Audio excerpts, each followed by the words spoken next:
In this episode, we'll be taking the great ideas from philosophers like Marcus Aurelius and find ways that you can apply it to your everyday life. What's up, friends? Paul here, and today I'm super excited to be talking about the art of living well. And before we dive into that, I want to kind of give you an idea of where the direction of this podcast, I want to take it. I've been thinking about it, and I'm really want to start focusing on creators and that process of creating and things that are helpful for those that are creating, whether it's directly related or indirectly related. You know, as someone that runs a creative business and does the creative work, it's like you've got these two sides and you want to be doing your best work. And so that's what we're going to be talking about. And I know that doing so, it's going to be messy. Like, life is messy, and that sometimes your art is messy. But I just want to be a voice to continually encourage you to create and to keep up with your work, because the world is hungry for authentic and true art. It is so important today more than ever. So I just want to encourage you to keep on with that. On this podcast, like before, many of the similar ideas, tools and tactics to improve your life, but maybe from a more of a creator's perspective. We'll talk about the creative journey and the process, explore ideas that can help shape your journey. I also want to mention that I'm working on a project that I'm really passionate about and excited to share with you.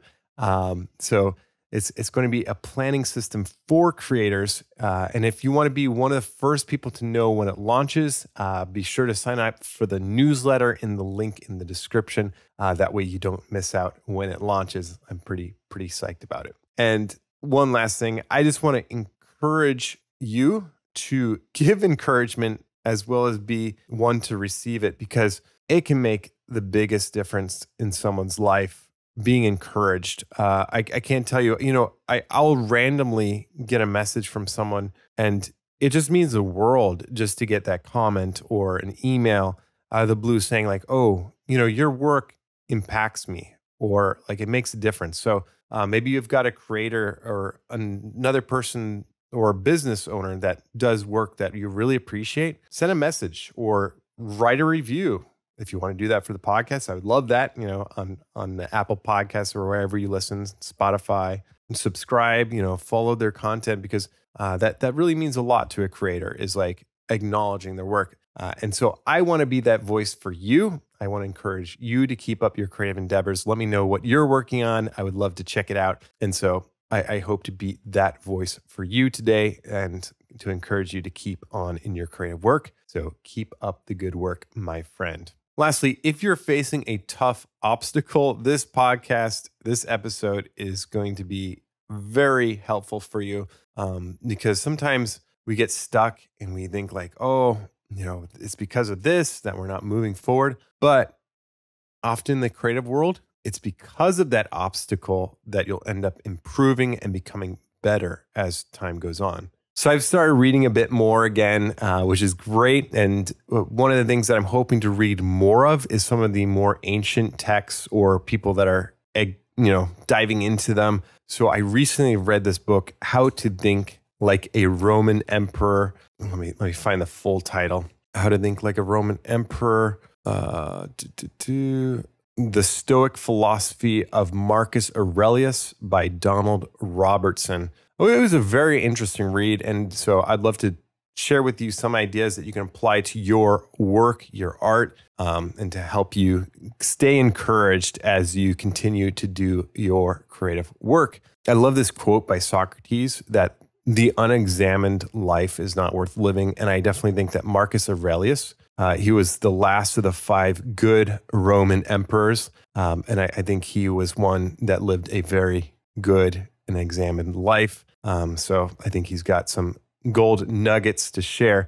The funny thing about Marcus Aurelius, the book that he's probably most famous for is his Meditations. And the funniest thing was when he was dying, I think he didn't want the book to survive past him. I think he wanted it to be destroyed. However, I think they realized the importance of the work. And so I'm sure Marcus Aurelius would be embarrassed that it was shared beyond his life. But I think all of us are very grateful for that. And so I also want to clear up some things. So Marcus Aurelius is probably a very well-known Stoic, and I want to dive into the difference. One of the author, Donald Robertson, makes the difference, differentiates the capital S Stoicism versus the lowercase Stoicism. So modern life, you might think of Stoicism different than the ancient idea. So just real quick, I'm going to kind of share a little bit that Donald Robertson has on a blog post. So I'll just read a little bit and then we can kind of dive into it. So people often think that being Stoic means trying to suppress natural feelings of sadness, anger, or anxiety,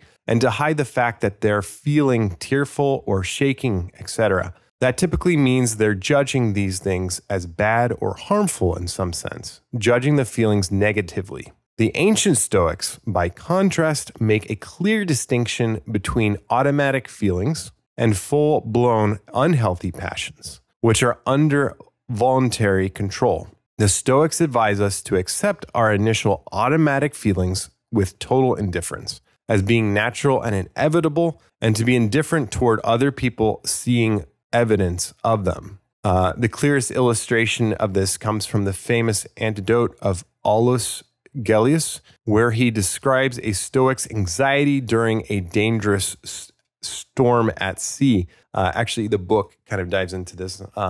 And it's kind of a funny story where like this guy is kind of on the boat and he gets scared. But then I think, he realized that being afraid on the boat wasn't going to help him. And so instead of like continuing in that fear, he like realized, okay, I'm having this fear. I understand that there is danger, but being afraid will not help in this case because there's nothing I can do. I mean, oftentimes fear can be helpful for us. If there's a tiger coming, you definitely want to do something. But in this case, when you're at sea and there's really nothing that you can do and you're a passenger on it, there's not much you can do. So capital S Stoics do cry and shake and grow pale. They don't view this negatively or care much about it.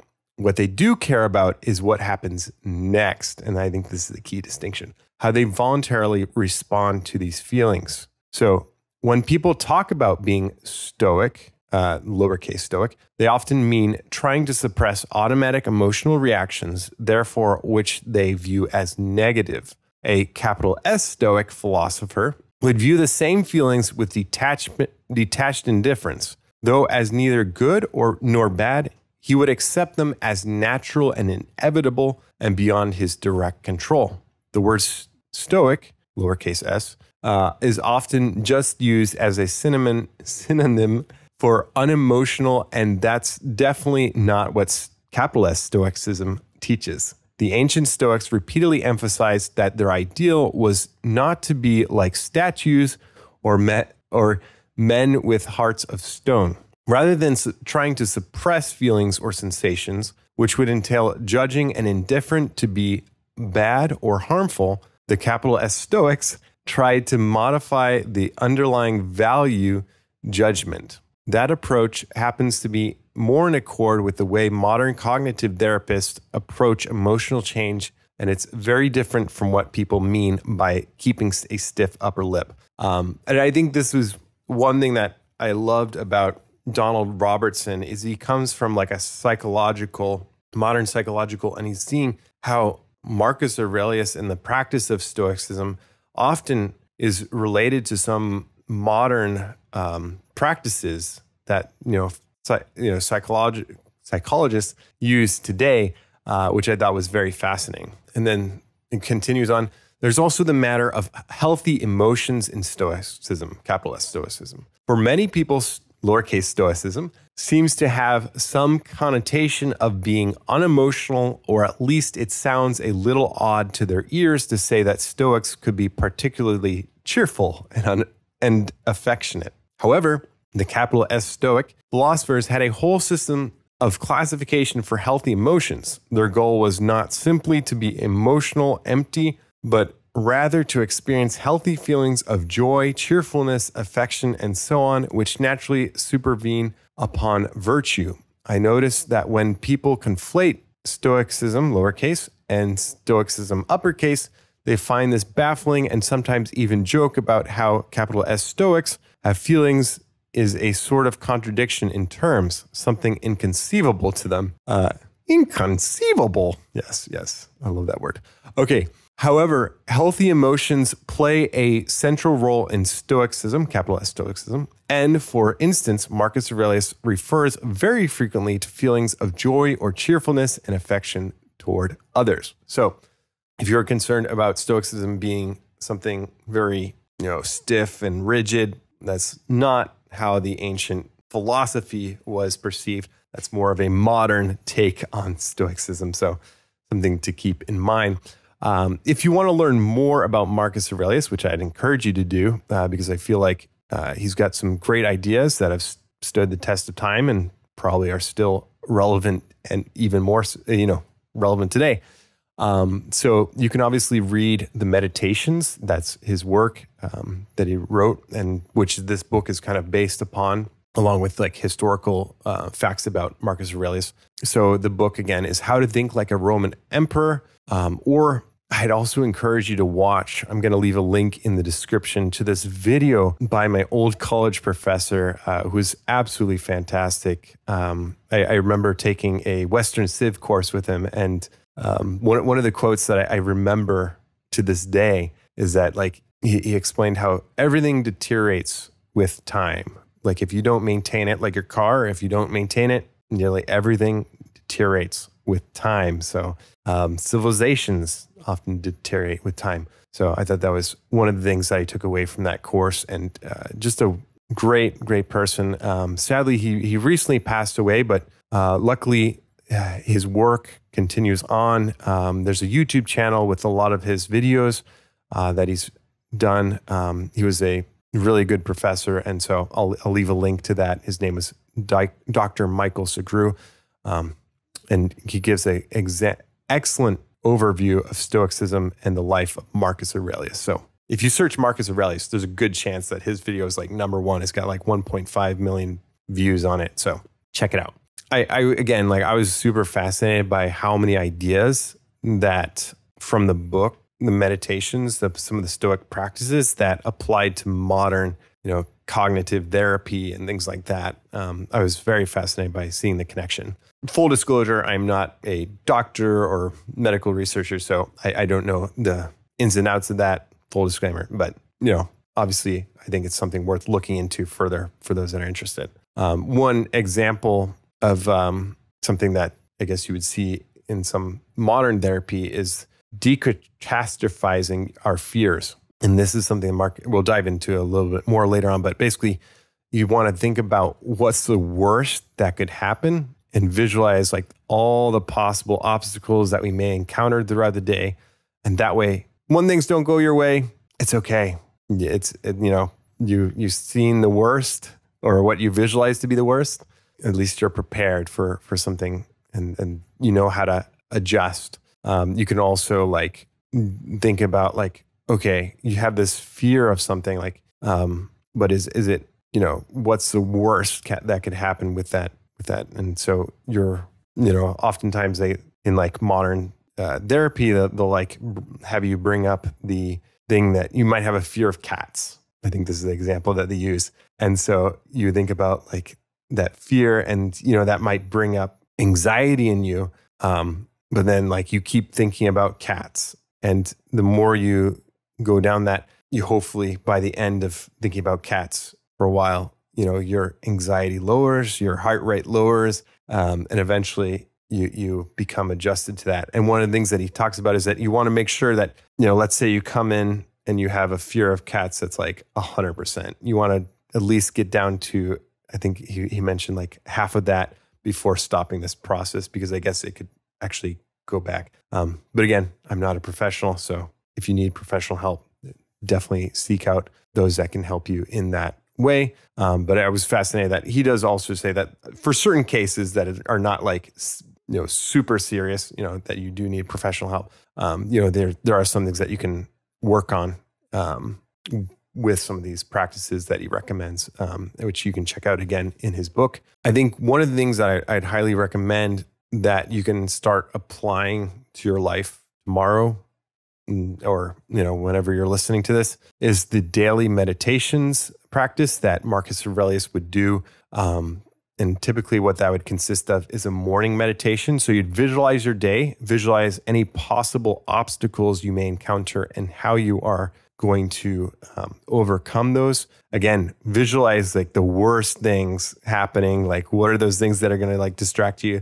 Maybe it's your phone. Like you just realize like, oh, my phone's going to get in the way. And so I'm going to have to be I should be vigilant about that. Maybe I need to take countermeasures. But I've already like got that in my mind that could be a possible, or people walking in and distracting me. So these things can happen. And like, even if they happen and you've thought of all the worst case scenarios, it's not the end of the world. And I think that's one of the other things that we'll talk about later is like the cognitive distancing from certain events that like make you initially like upset. And then throughout the day, like kind of having like a mindful focus to your task and like nipping any like things that are leading you down the wrong path as soon as you can.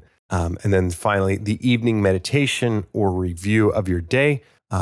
So it kind of like bookends your day. You want to set up your day, thinking about what you have to achieve, and then at the end, kind of reviewing that. And just real quick, like what I want to just walk through like what that might look like for you. So the morning meditation, you might do it at sunrise. Set yourself up for a great day. Using these Stoic principles like wisdom and reason, kind of opens your mind to bigger ideas. So it's like you're entering a festival each day. This is one of the things Donald Robertson talks about. So you're entering this new day. It's exciting, and it will eventually come to an end at the end of the day. And so you want to think about the day ahead and what task you face and what you want to achieve, fate permitting. And this is what we'll talk about later, is the reserve clause. And it's a huge part of defeating your perfectionism, which I'm excited to share with you. So next, you want to visualize possible obstacles and worst case scenarios. Imagine thinking about getting thwarted by events. Think about accepting those setbacks as they come with equanimity and indifference. So the thing to keep in mind is the importance of your own attitude, whether or not your external plans succeed. So I think one of the beautiful things about what is being taught is that living a virtuous life, like you have your aim of where you want to go, and you might do your best to get there. And sometimes things don't go the way that they're supposed to go. But I think the biggest thing that you can control is your internal reaction to that obstacle, and say, hey, it didn't work out this time. That's okay. I'm going to try again. So prepare to face adversity with virtue. And one of the ideas that they talk about is recognize what nature has given me to deal with these events. So what has God given you in your arsenal to cope with whatever is happening? Because you're stronger than you realize and have, ability to cope with a lot of situations. So another idea that I think is really neat is like visualizing what a Stoic or heroic sage or people you admire deal with situations. Where do they draw their strength of character? Maybe think about some aspects of people that you admire. What are those characteristics, and how can you apply that to your day? And so you might take 5-10 minutes to examine how you can use these principles throughout the day. And then the next part is Stoic mindfulness. So be mindful throughout the day and recognize when we're going down an unhealthy path and just recorrect. It's like your GPS system is like the focus of the day is like, I'm starting to go down the wrong path. Let's recalculating. And then lastly, the evening meditation. So you're going to kind of take a look back at the day, and you want to look at things moment by moment. You'll start at the beginning of the day and work your way through, kind of visualizing what happened that day. What were the good things, maybe some bad things. And then you can obviously, if you want, you can rank the day. Maybe it was a great day. You got an 8 or a 10. Then you can make any notes if you want. And you want to look at it from a third party. And that's another idea, is like this view from above. And you want to look at it like kind of detached. You want to describe it like this is what happened without coloring the language. That's another thing that they talk about a lot, is that you don't want to kind of like make things worse than they need to be. You know, someone stubbed their toe and it's like, this is the worst day ever. No, you hit your toe on a Lego, you know, that's painful. Yes. But worst day, probably not. So you want to picture these memories clearly, just bring them up and then work towards becoming the character you are meant to be. So take the place as a wise person guiding yourself through the day and see ways to improve. So again, like maybe picture someone that you admire, a Stoic, a heroic sage, you know, Socrates, whoever you, Marcus Aurelius, whoever you want, and kind of walk through the day and see like, okay, this was one way I probably could have done better. And then lastly, like one of the benefits, you'll likely sleep better after doing the evening meditation, letting go of the day's events and just relaxing. And this, you know, practice might take 5 to, 10, 20 minutes, however long you want to make it. Obviously, like if you visualized all the obstacles of the day in the morning meditation, you probably could, spend all day doing that, but you've got a life to live. So, probably 5-10 minutes is good. Doing something is much better than doing nothing. I'll say that. Great. So next up, I want to talk about some of these particular ideas that I think would be helpful for you to start applying in your life. One of them is the decatastrophizing, that word's going to kill me, of our fears. So again, you want to prepare your mind for the worst. Think about what the worst case would be. Visualize the possible obstacles we may encounter. By encountering these, like by visualizing them before possible outcomes, before they happen, you will be better equipped when things don't go right, basically. So by doing this, you'll be ready for things to fall apart if they do. But often they don't. So, and I thought this was a great quote from the book that might help you. So it says, you can start training yourself in the Stoic practice of objective representation right now by writing down a description of an upsetting or problematic event in plain language. Phrase things as accurately as possible and view them from a more philosophical perspective with studied indifference. Once you've mastered this art, take it a step further by following the example of Paconius, Agrippinus. I did take 2 years of Latin, but man, I need to brush up.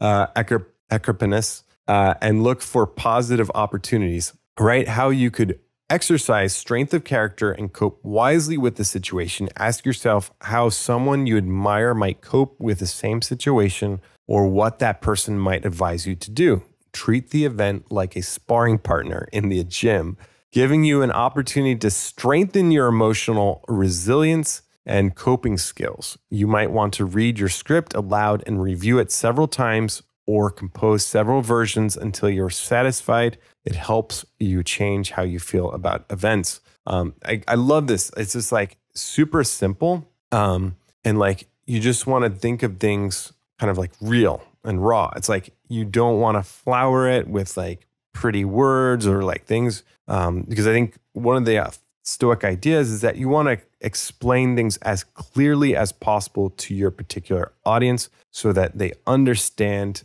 and it's not like going above what's necessary. So I think one of the beauties is that with this mindset, you can always have an opportunity to see the good, even in a situation that might not be good or ideal. So again, like if you stub your toe, if you experience pain, don't view it necessarily as a bad thing. Epictetus, the Stoic philosopher, said, it's not things that upset us, but our judgments about things. And this is like a phrase that comes up again and again, that it is not things that upset us, but our judgments about things. So sometimes we just love to hold on to that like feeling. And again, like there's natural feelings that happen. Like they're talking about, like you might have anxiety, you might have fear, and that's natural. But if you let that just like live on, then it could be detrimental and you can't like live a healthy life if you allow that to have a bigger part than it needs to be. And I think this is particularly important for creators. We often tie up our own value with what we create. And so we have to realize that that's a judgment often on things and that our value in who we are does not derive from what we create. We have value in and of ourselves, and that it's great whatever we create, but like just because someone comments that what we did was not amazing does not mean that we are not a good person. So next time you look at your analytics, keep this in mind and don't, be too harsh on yourself if things don't, pan out the way that you had hoped. So I got another quote that I think is really interesting from the book. Again, like kind of deriving ideas from cognitive behavioral therapy, or CBT, that the author dives into. And so this is just a quick quote from that on some things that you can try out.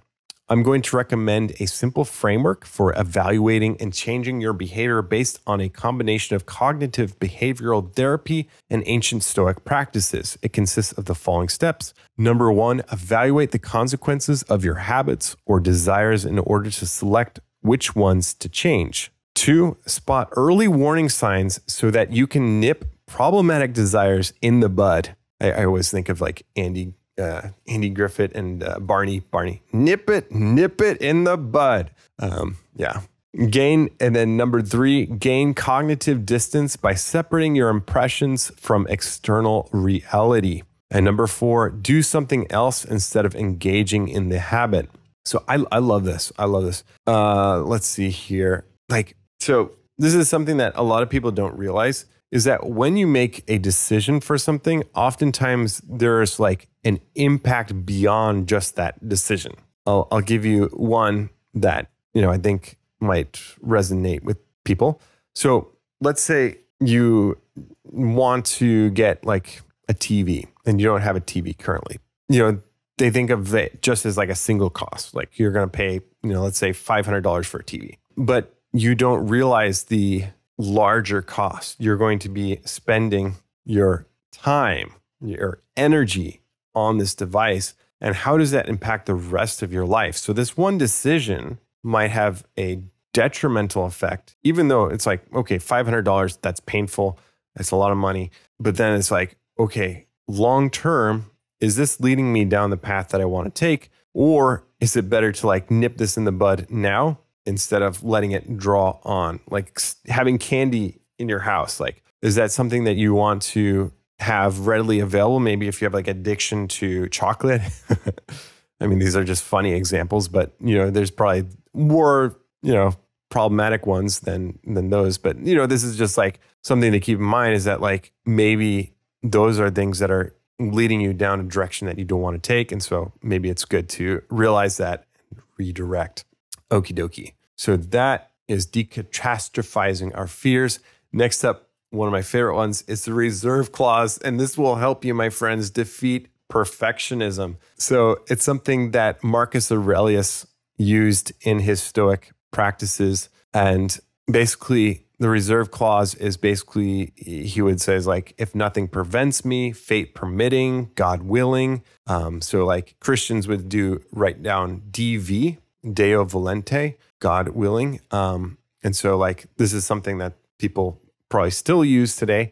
But basically, in the face of dangerous or things that have possible risks or negative outcomes, but you realize that like you need to take that action, sometimes it's helpful to have this reserve clause. For example, Marcus going into a battle, I'm sure used the reserve clause because like I remember there was a situation where, I think they were applying this technique. They were getting ambushed and they tried this new technique. They purposely got ambushed. They put down these shields. So like they had like this protection, and then like it was on ice. So they put like the internal soldiers, like there was like a wall of soldiers on the outside and then in the internal. And like basically if the charging enemy was able to break through, like it would be very bad for the Romans. But because they had this new technique and they put the shields down, like the soldiers in the inside, basically they put down their shields and like held them in place.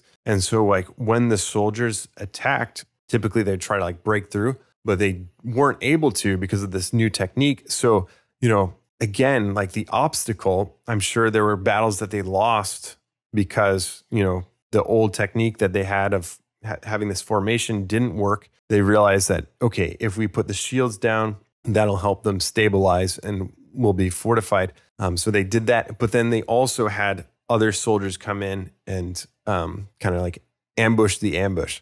So it was like very fascinating to see how like Marcus Aurelius took a very detrimental situation and made it a very positive for the military to win victories. And so like maybe like if you're a creator, you're thinking like, I don't know if I should make this video. Like, I don't know how people will think about it, or, maybe you want to start creating content. Maybe you want to make some like, some music, but you're not sure how people will receive it. I think that, just keeping this in mind, that things might not turn out the way that you want. But here's the thing. It's like the archer. Like if you're an archer, you have a target. You know that. And even if you're like a professional archer, or like, maybe you're one of the Roman soldiers and like you've been practicing archery for forever, you have your target in place, but there's still no knowing whether or not you'll hit the bullseye every single time. And so even with that, you'll just say, God willing, I'm going to hit this, let go of the arrow and hope for the best. And so I think that's like how you have to approach certain things in life, is that, maybe you're going to go do a new job or start a new venture, start a business. These are very scary things at times, but like in the larger scheme of things, it's nothing like, probably decisions that Marcus Aurelius had to make. Let's just, realize that.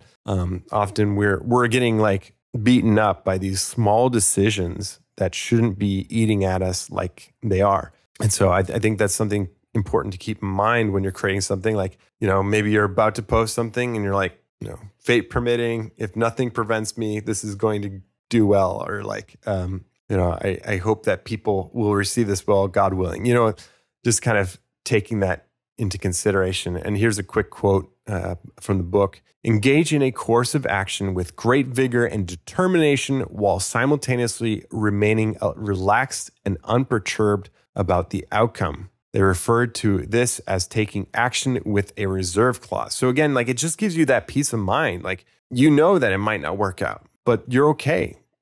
That's kind of like the thing. Like it kind of reminds me of how I started this podcast. Like I had no idea where this podcast would go or if it would go anywhere. But I was like more concerned about like just putting it out there, shooting your shot, like you're the, archer. You got to like shoot those arrows. You might miss it, but if you never shoot those arrows, you're never going to know. So shoot your shot. So another thing that's helpful, similar to, and a lot of these are ideas that we talked about in the meditation, but like how would Marcus Aurelius or a hero, a philosopher, someone you admire respond to a given situation? So some people also think of this as like your like counsel. Like maybe you have a couple people that like they're very wise, and they could even be fictitious characters like Gandalf, or maybe someone from a book that you've read that you admire their character. And so like you just taking that and like, how would they respond to this situation? Would they act bravely? Would they be courageous? Would they use humility in a certain circumstance? And I think that's something that you can apply.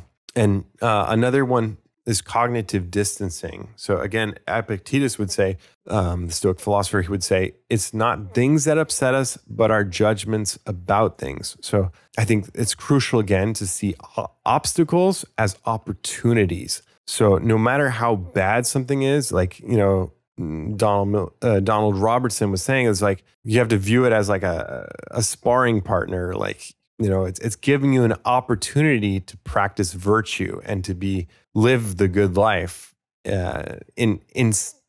despite these obstacles that are in your way. So I love that. And then the last thing that I think is super important is the view from above. So this is like you're taking a bird's eye view of like your situation instead of being caught in the weeds of like what's happening. So instead of being the first person, I kind of think of this as like, if you're playing like a first person shooter game, and then all of a sudden you've got like, for those that know Age of Empires, like you've got that bird's eye view of like your troops on the ground instead of like you're down on the ground and you can't really see beyond like 10 feet, 20 feet of like chaos. So sometimes you're in that chaos and you need to take that bird's eye view and realize maybe things aren't as bad as they are, or maybe you need to take action so they don't get worse. And just like acknowledge it for what it is. And just, again, like just in real terms, like just phrase it like, this is what it looks like, and not to over exaggerate what this situation looks like. Like someone, might have a situation where they have like a loss of something and they might think it's catastrophic, but instead they could view it as like, this is an obstacle. Like it might be a very big obstacle, but it's something that I can overcome. And I think I've seen that with creators, even like some creators have lost, their counts, their social media accounts, and they have to bounce back from that. And, instead of being like, I've lost all my life's work, it's like my account that I had